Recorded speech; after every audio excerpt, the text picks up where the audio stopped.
یہ یوم افطار جس کو عید الفطر کہا جاتا ہے، یہ سجدہ شکر ہے اللہ کے حضور کے مالک تو نے ہمیں ہدایت عطا کی، تو نے ہمیں توفیق عطا کی، اور تیری توفیق کے بغیر سخت گرمی کے یہ روزے ہم نہ رکھ پاتے، تیری توفیق کے بغیر فاقے نہ کاٹ پاتے، یہ تیرے ہی کرم سے، تیری ہی دی ہوئی توفیق سے ہمیں صبر نصیب ہوا۔ الصوم نصف الصبر، روزہ آدھا صبر ہے۔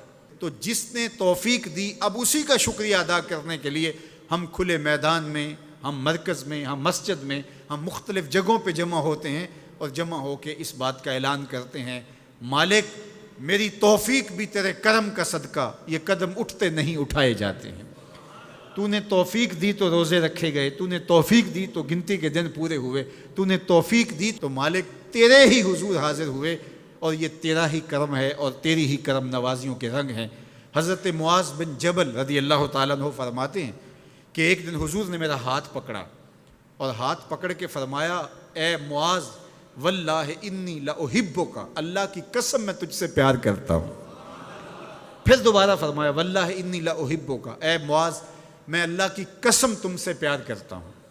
اور اس پیار کی وجہ سے حضور نے حضرت معاذ بن جبل کو بتایا کیا، میں تجھ کو وصیت کرتا ہوں کہ ہر نماز کے بعد ان کلموں کو جو میں تمہیں بتا رہا ہوں ان کو ترک نہیں کرنا، اس کو بھولنا نہیں ہے، اس کو چھوڑنا نہیں ہے۔ اور وہ کیا؟ اللہم اعنی علی ذکرک و شکرک و حسن عبادتک، اے اللہ مجھے توفیق دے اپنی عبادت کی، مجھے توفیق دے اپنے ذکر کی، مجھے توفیق دے اپنا شکر ادا کرنے کی۔ تو اللہ کا شکر ادا کرنے کی اس سے توفیق مانگی، مالک نعمت بھی تو دے اور اس نعمت پر شکرانے کی توفیق بھی تو عطا کر۔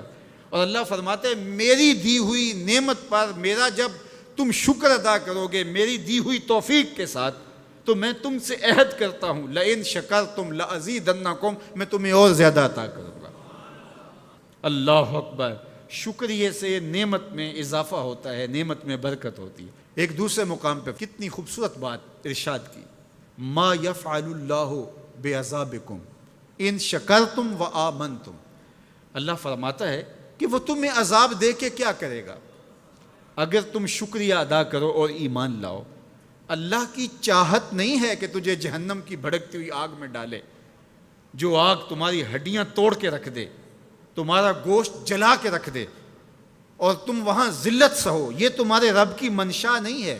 وہ یہ چاہتا ہے کہ تمہیں جنت کی بہاریں نصیب فرمائے۔ یہ تمہارا عمل ہے کہ تم عذابوں کو خرید رہے ہو، تم عذابوں میں چھلانگے لگا رہے ہو۔ اس کی مرضی کیا ہے، اس کی رضا کیا ہے کہ تم شکر ادا کرو اور اس پر ایمان لاؤ، تو وہ تمہارے گناہ بھی معاف کر دے، تمہارے درجے بھی بلند فرما دے۔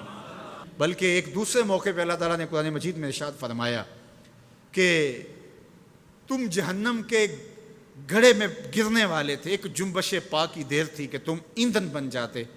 کہا کہ میری نعمت کا شکر ادا کرو کہ جس نعمت نے، اس نعمت سے مراد محمد عربی صلی اللہ علیہ وسلم، تمہیں جہنم سے نکال کے جنت کی راہوں پہ ڈال دیا۔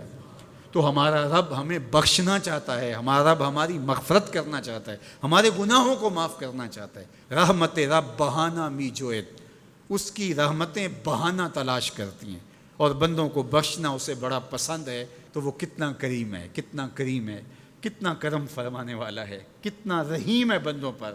جب بندے عیدگاہ کی طرف آ رہے ہوتے ہیں اور چیخ چیخ کے کہہ رہے ہوتے ہیں اللہ اکبر اللہ اکبر لا الہ الا اللہ واللہ اکبر اللہ اکبر وللہ الحمد اللہ اکبر لا الہ الا اللہ واللہ اکبر اللہ اکبر وللہ الحمد اللہ اکبر لا الہ الا اللہ واللہ اکبر اللہ اکبر وللہ الحمد۔ تو اللہ فرشتوں سے فرماتا ہے کہ کیا مزدوری دی جائے اس مزدور کو جو کام پورا کرے؟